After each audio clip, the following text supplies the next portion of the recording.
And good afternoon, everybody. Welcome to another edition here of On Deck on CSR. Of course, yours truly, Charles Prodigy Richey, and of course, my partner in crime, as you can always see here, usually with me every Saturdays from 1 to 2 p.m. here of On Deck.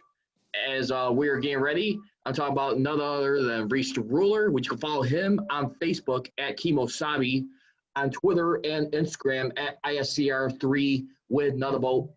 And we are getting ready to get into a lot of fun topics right now. One of my favorites this time as a sports fan going on right now. Believe it or not, it is happening. We're actually having some NFL football still marching on throughout the offseason. Got a lot of stuff going on right now. Also, the Miami Dolphins just sent a little powerful message as far as like activities during the opening of games. We'll cover that a little bit later on. Anyway, we're getting ready to tip things off with some NBA fast break. And we're getting ready to kick things off. Riis, how's the weekend? How you chilling back there, my man? How's everything going back there? Everything going good. Excuse me. Haven't been on here for 2 weeks with you. Last week was my daughter's birthday, so I had to spend a little time with her. So everything's good. Ready to get in. So nice game 7 last night. Kind of look crazy. I love the Lakers jersey you're wearing. So Thanks. I'm ready. Well, you already know which one I got on, basically, as you could tell right here. I mean, basically, LeBron James right now getting ready to go on. Also, too, you know what? I was trying to get it through Fanatics, one of the websites, so too, and they can sometimes be a little funny lately with some Orzo. Very good site for like a lot of like jerseys and stuff. But the only problem I ran into with them, they were talking about possibly having like some of their stuff as special event orders. So meaning if I was stuck with my order I made towards the end of August, they want to ship this thing out till October.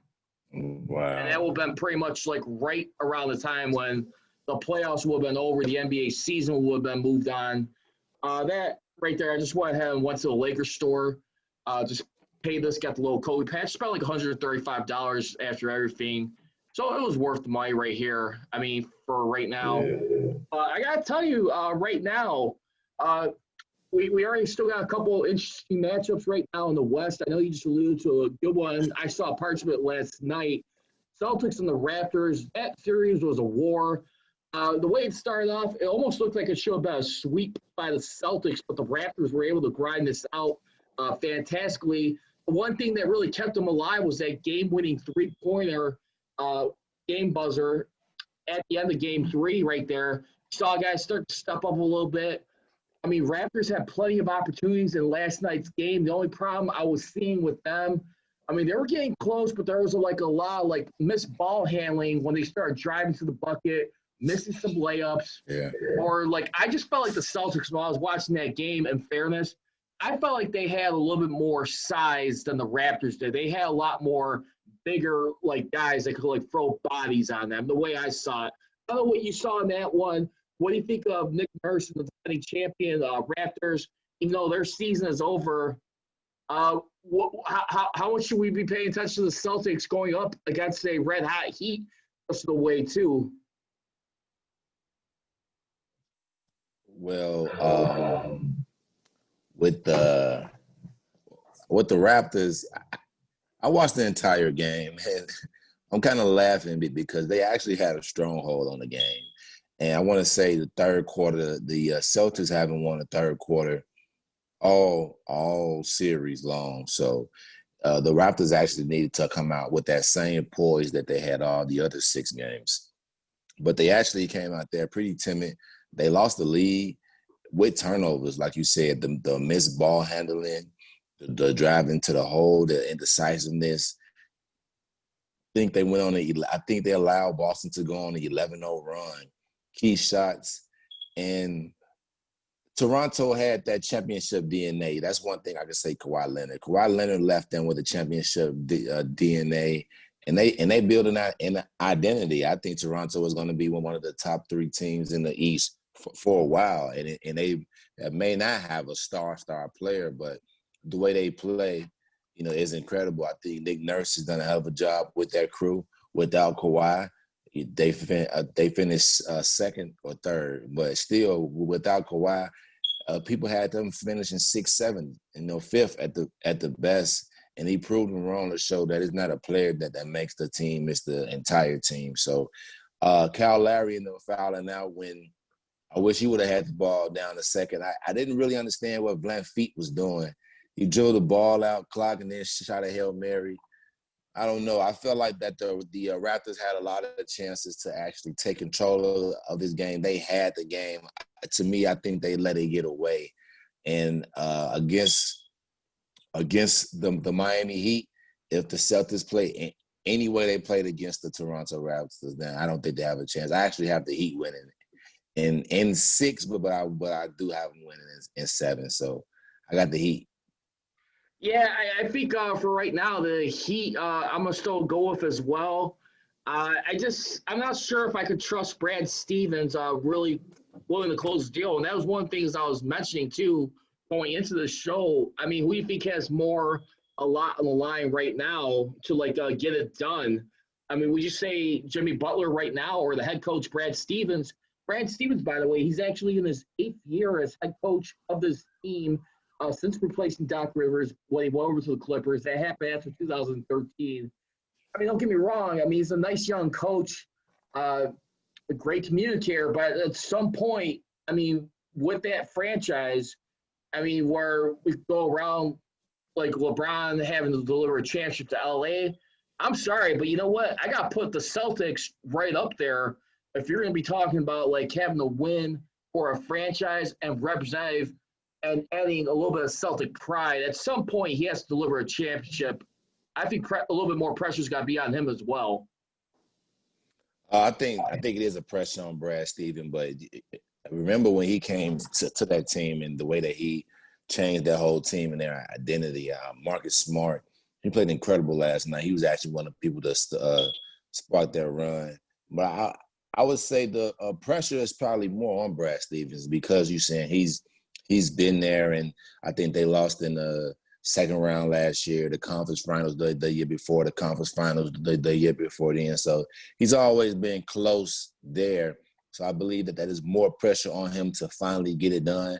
He's been in the conference finals, I want to say 4 out of 5 years. So to reach it that many times, I believe is more pressure. And when people saw Jimmy Butler went to the Heat, they kind of counted them out. So I believe that I won't say they on borrowed money, but it's less pressure on them because they come in as the underdogs. So there's less pressure on them. And I believe that Jimmy Butler is hungry. And them guys from the Heat, man, they play real good defense. I believe they're hungry. More pressure on Brad Stevens. Jimmy Butler just got to come out there and do what he do.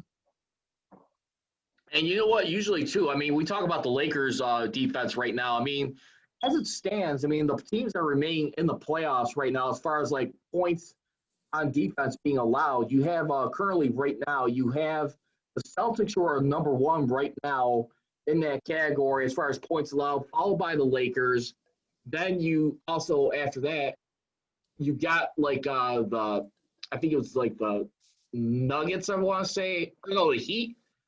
Then the Nuggets, Clippers, and Rockets. And speaking of which, let's just go ahead and flip the script on the West right now. And I got to tell you right now, I really believe, and I've been saying this a lot, why the Rockets are losing this series to the Lakers.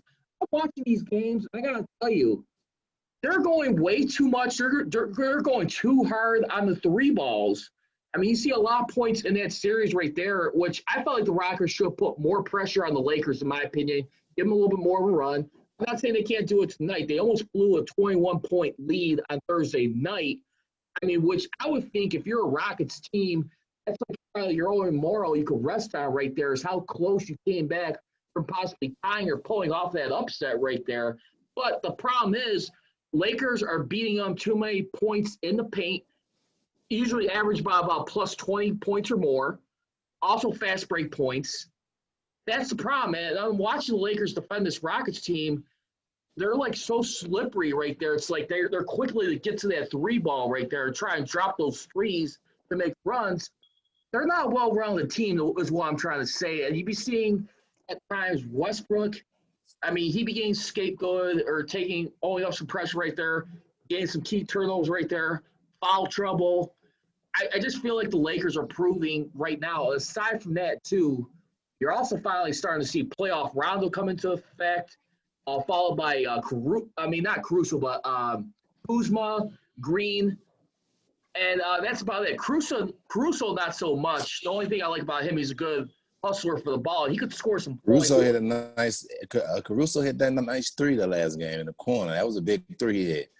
Big three hit in the corner. So you remember what was that game? Yeah, that game where they came back and they came down and LeBron hit him in the corner and he shot the three in James Harden's face. So Caruso out there he's doing the best he can. His minutes has cut down because, as you said, we have playoff Rondo out there. So, tremendously Caruso was out there getting those minutes in them other two series because it was no Rondo. So with Rondo being back, Rondo actually shooting the three ball a little bit, definitely better than how he used to shoot. I think we're looking at him like 9 points, 8 assists, 7 rebounds a game. So we, definitely take that pressure off LeBron, ball handling, save him some energy. And with the Rockets, like I told him before, like it's like 8th graders playing against 4th graders in height. You know what I'm saying? I don't really care. Like they're going to score more points in the paint, easy buckets, better shot percentages. Because now the Rockets are so small they can't attack the cup, so they have to shoot the three. When you keep coming down there, and you got people like Anthony Davis, JaVale McGee to start off, LeBron James. When you have them big people playing down there blocking your shot, okay, let me dribble drive. This is more of an ISO team. James Harden and Westbrook ISO. They ISO dribble drive. James Harden is gonna go to the cup if he can, or he gonna pass out. Meanwhile, while we know Westbrook is going to dribble drive and do his pull-up mid-range. So they already a team designed like this.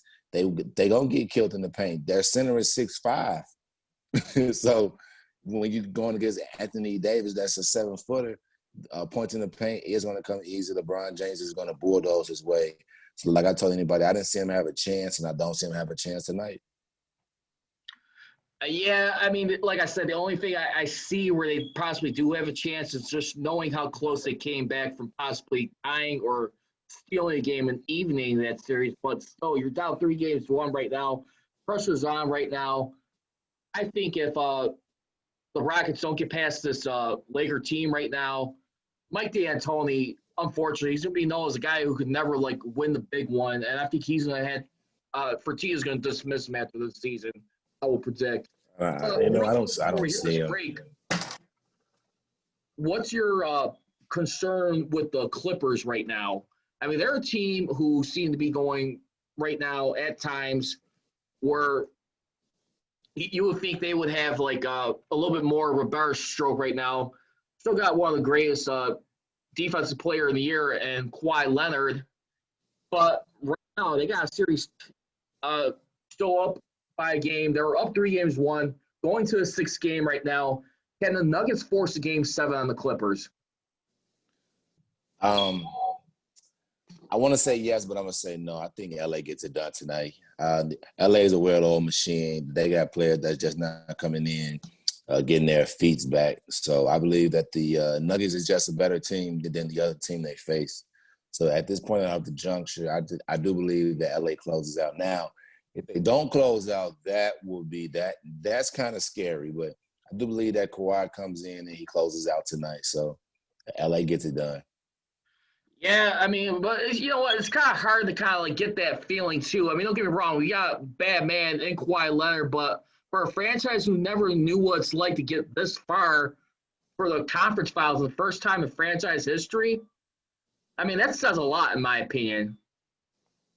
Definitely says a lot, And when you look at people like Paul George is hungry. He's always been one step close, but people like LeBron James that's been held back. So I believe that to get LeBron James again, I played against you in the East, and now I'm going to play against you in the West. So I believe that they're fueled in Kawhi. Kawhi said I played against you, against the Spurs. So these two teams know that they are, in the course to seeing each other. So it's definitely the battle of LA, and they definitely get the job done. The only way the Nuggets can force a Game 7 is if they had to be on fire. That's what they got to be. They're a shooting team. You know, they don't have any inside. So when them shots not falling, they're hurting. You know, when Murray is not shooting well, they're hurting. When Joker his outside stroke isn't going, they're hurting. So they have to be able to shoot the ball well, and that's going to keep them in the game because inside they're very. The Clippers are very good inside defensively. So I believe they have to knock it down, and Murray has to turn up on another level. If you don't want to go home, Murray needs at least 30 plus. He needs it. Anything else is unacceptable. I will say this before we hit this break. One day I would love to just see, may as well just put it on cable just for a few games or a whole series. I want to see an NBA Finals on TNT just for one season. I want to see a little bit more extended coverage of Shaq and Chuck. I don't know about you.